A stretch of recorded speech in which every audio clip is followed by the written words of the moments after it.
my two children, and of course the amazing woman, Rebecca Cormack, our campaign manager. We got Bronson here, who's been on the trail all the way along, poli-sci grad, who's been with us. Very, very grateful. So here I am. I guess I'm the mayor-elect, and I could not be more proud and grateful for a city that has chosen hope, a city that has chosen a vision that means we have an opportunity to thrive for all of us. I think for all of the reasons that people think this election might matter more for various reasons, I think the single biggest one is that the vision was connected with the residents. This isn't my victory, this is Saskatoon's victory. Saskatoon has chosen a city for all people. They want a modern 21st century city that's moving forward, not backward. A city that is increasingly representative of places around the world. And how are we going to make sure that all of them can thrive here? We need to strengthen our treaty relationships. These are sort of the foundational principles of a great city moving forward. And that's what I intend to do. We need to continue to move forward. I want to say for all of the things and the challenges that our city has, we also have an enormous amount of potential. We are literally like a living landscape of bounty, and we need to remember that. We need to work together and embrace it and make sure that we are creating a city for all people, not just for today, but in the long run. So I think that as we move forward as a city, we need to embrace, I guess, the challenges, as I've said, but I really want to make sure that we are bringing people in. So on the one side, I'll say that I'm so grateful, obviously, for so many people who have stepped up and supported this campaign. I literally can't say enough about the extraordinary hours that have been put in to bring us to this day. And I will have to say a shout out to a pretty strong group of women that helped to lead many aspects of this campaign. And I'm really proud of that. I think they showed up in ways that I just could never even have imagined. And I think that's made a really big difference in this election. But as I want to thank every single resident who voted for me tonight, I also want to say thank you to those who didn't, because you're going to make me better. I want us to work everyone together. Let's figure out the challenges we face, and let's move forward together as one city. Thank you. Have you spoken to any of your opponents about running? I haven't. What's the feeling knowing that you are the first woman mayor of Saskatoon? I am honored. I think representation matters. I want every woman and girl to know that they can lead. And that means in all leadership roles and in all houses of leadership. But ultimately, I think that what connected most with residents in this campaign had to do with the vision of our city. It's looking like half the council is going to be brand new. What are you going to be doing as mayor to kind of get them up to speed, working with the councils that are already on council? You know, I don't even know for sure who has all been in the winning side in the wards. I was trying to pay attention throughout the evening, but as we all know, it took a while. And as the mayoral results were coming in, so were the ward ones. So I didn't really get a chance to see all of them, and I'm very much looking forward to see who the new council will be and having an opportunity to get to know them. And just the way that the councils work, what will happen is there'll be a big orientation, probably a couple of days of it, and in order to make sure that we are all teaching and learning together to figure out how we're going to be able to run the city together. While each individual member of council, we're individuals. We don't belong to political parties. So it's an interesting discussion, and sometimes you're going to disagree, and that's okay. But I think that when we can move forward with respect, and I think that that has been, a hallmark of our council in Saskatoon, and it's something I'm very proud of, that we figure out ways to disagree respectfully, as we also try really hard to make good decisions for our city. There was a fair amount of shenanigans in this election. These third-party groups spending money and putting up billboards and being on social media and all sorts of stuff like that. How do you find the election? What do you think your election says? Because I think think a lot of it was directed at you and criticizing the incumbent council and decisions that have been made and all sorts of other things. How do you view your victory in terms of that? I'm always disappointed when we can't, when we know more that what we're against than what we're for. And I think that was a big part of our campaign, about talking about, just very honestly and straightforward about the challenges that we face and knowing that we need a fresh approach on a lot of things, but also understanding that municipalities are on the front lines of so many of the challenges that cities face, but we do not have the tools to solve them alone.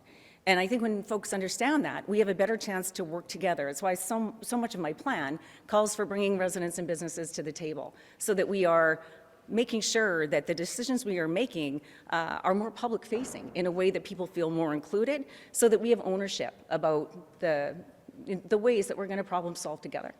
Now, you're not an incumbent as mayor, but you are an incumbent councillor. It's been a difficult time for incumbents to get elected worldwide because of inflation and those sorts of things.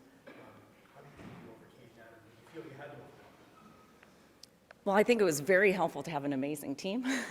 I just can't even begin to say how proud I am of absolutely the individual efforts of so many people and how we collectively came together to get a victory tonight. But it's also the way that we approached the campaign. We had a mandate for each other about how we were going to treat each other as part of the campaign, how we were going to treat the people that would come into the campaign office, or how we were going to manage things if things, were sometimes not so kind. And I think that keeping that level of integrity and keeping ourselves to account and trying to always remember that when you started to feel like maybe you're on your heels a little bit because of some of the folks that were saying things maybe we didn't like, we just remembered our game plan.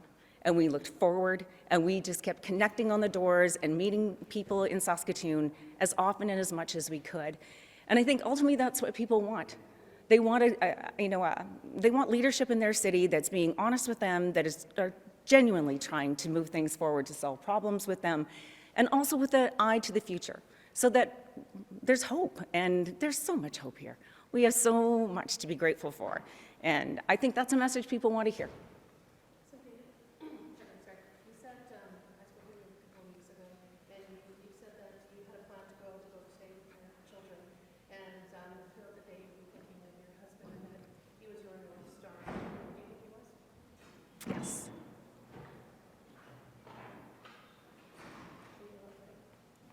You're going to make me cry.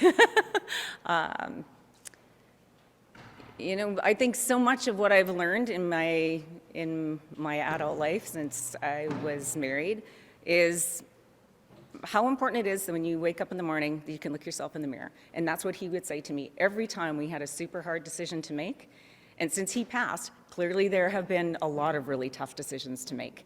And whenever I was unsure and whenever I felt that enormous pressure, I reminded myself, can I look myself in the mirror? And that's what I will continue to do as mayor of Saskatoon. Wow, that's a ring to it. During the campaign, what's the biggest challenge that you've faced? I think for me, the hardest part was not knowing sometimes what the other candidates, were strategizing, and sometimes some of the platform pieces or the things that started to be discussed in, multiple media uses they were challenging to try to figure out what they all were and how they all connected to the larger pieces of what we are actually doing as a city. If you're going to have 0% property tax, I know what that takes to get to 0%. And sure, you can do it, but what is the cost of doing that? And I feel that those were the complexities of trying to iron out, do we have our platform straight? Are we being straight with voters? And, at the end of the day, do we have a comprehensive plan that brings Saskatoon forward for everyone? And I believe we do. And I think that was challenging for us to make sure. I shouldn't say for us. I think that was for me personally. When other folks had other ideas, I wanted to know, did we miss something? Is there a piece of this that we can use? And, I think there is in some cases. But I think comprehensively, our plan is multifaceted. It understands how much things cost, how we can make sure we're looking after our basic infrastructure, and, you know, focusing urgently on the challenges of our time. So if you look ahead to say the first year or two of your mandate now, council mandate, do you see one issue as something that needs to be tackled right away anywhere in the doorsteps? I know we heard a lot of homelessness. I'll let you answer. I think it's homelessness. I think to me, that's just the first order of business. And that's not to take anything away from the extraordinary work of many people in our city who have been trying to get ahead of the homelessness crisis in our city. And it's not unlike every other city in Canada that, where cities are on the front lines, but we don't have all the tools to solve it. It's the biggest reason why I think we need a task force, not to study it, it's to make sure that we have residents and businesses at the table alongside all of those other amazing folks that are working so hard, so that we can reflect back to community. And also, I think maybe teach and learn together what's possible. If we have to have homeless shelters, where can they be? And if they're going to be somewhere in our city, which they have to be, how can we ensure that those who are unhoused are safe, and also their neighbors? And I think those are the pieces that residents and businesses can do a really good job of if we're doing it together.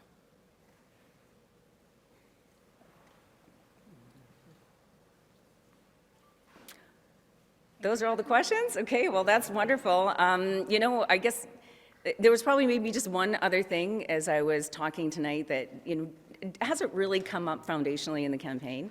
But I think I just want to say it out loud tonight that I have a lot of excitement about the economic outlook of our city. You already know that we are the fastest growing population in Canada, and we have the fastest economic growth. I mean, those are all really great, and they're putting pressures on our city, but it also gives us unbelievable opportunity. And I get excited about how we can build our treaty relationship as a result of it. That how do you take things that are, a lot of pressure and then work together in ways that you transform that into solutions. And, many of you know that, Saskatoon has the most urban reserves in Canada, and those have been an extreme economic benefit for our city.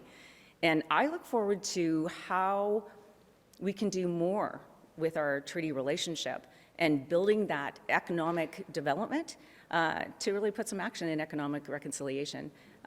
We have an unprecedented opportunity to move forward as treaty people, and I intend to do it.